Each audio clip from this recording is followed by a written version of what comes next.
E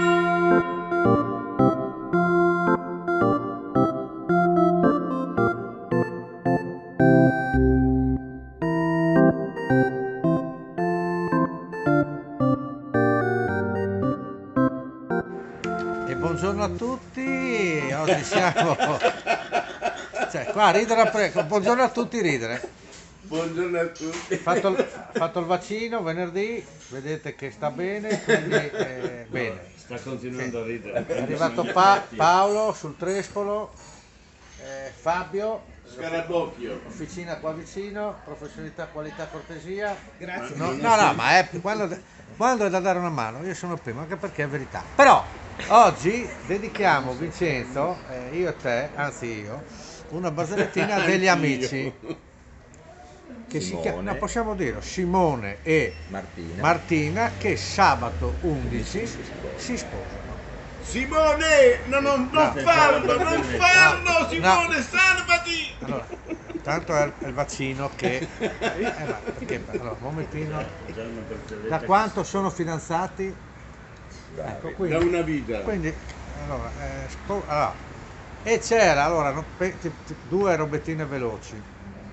Una che, prima notte di nozze, io spero che non fate così perché sennò mi telefoni, Martina. Ecco, Gala sempre da una mano. Perché questa qua gli dice, sai, allora lei nel lettino, lui arriva, sai, lei nuda, a un certo punto lei gli fa, amore, sento un po' di freddo.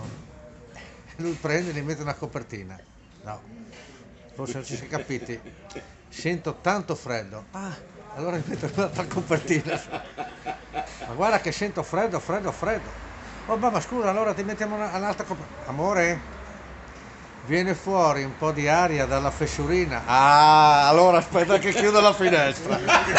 Allora, io mi auguro che tu non faccia così.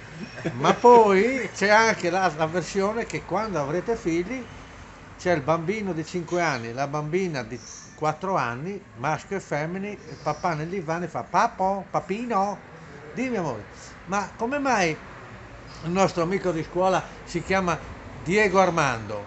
Perché il papà era grande appassionato di un grande calciatore e l'ha chiamato col nome proprio, l'ha chiamato Diego Armando perché era un grande calciatore e lui è appassionato. Comunque ha detto adesso andate a fare i compiti, Ciccio e Lina.